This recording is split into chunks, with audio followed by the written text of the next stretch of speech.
I will be presenting the faulty causality.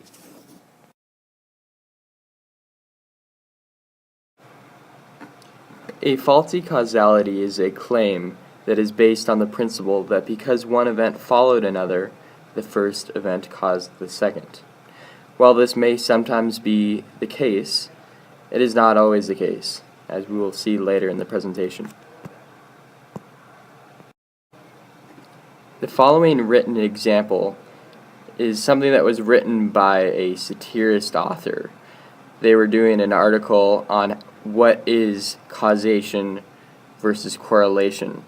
So this article is mocking, and it is not something that was meant to be taken seriously, but it is a good example of a faulty causality. The chart shown displays the correlation between margarine consumption, margarine better known as butter, and divorce rate. And it shows that with the increased consumption of margarine, the divorce rate increases. So with that being said, if you were just to look at the graph, the two could be correlated together.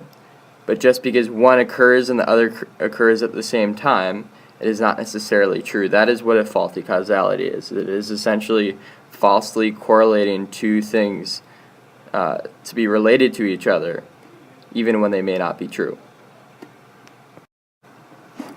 The following video displays an example of a faulty causality in history.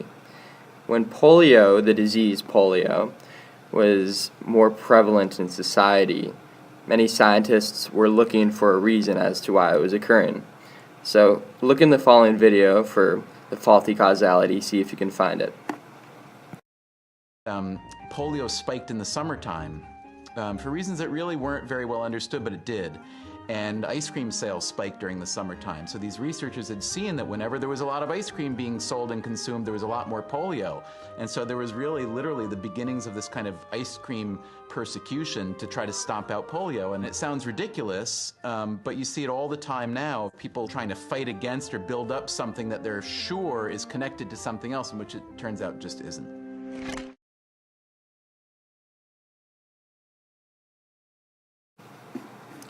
Well, anyone can be at risk of using a faulty causality in their argument.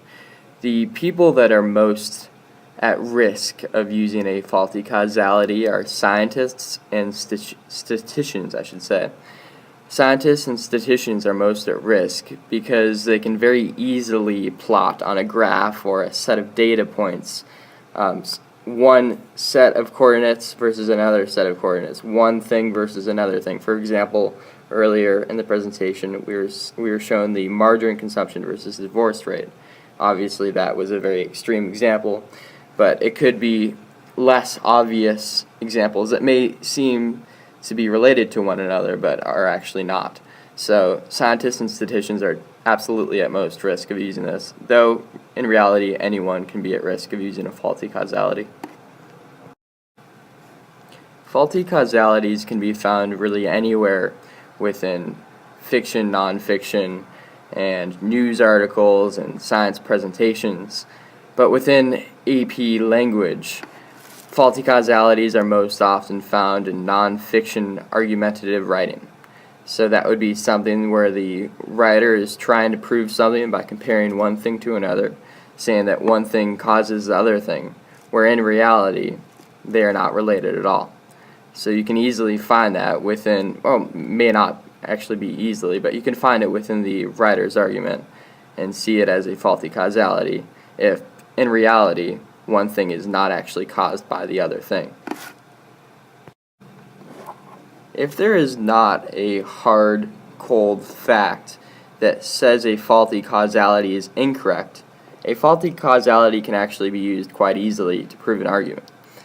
But, and there is a big but here, if there is something that says that your argument is very clearly incorrect, a faulty causality is extremely easy to poke holes in and prove incorrect. So that is why it is most ineffective. If there is a fact that proves your faulty causality incorrect, then a faulty causality is super easy to poke holes in and is not effective as an argument.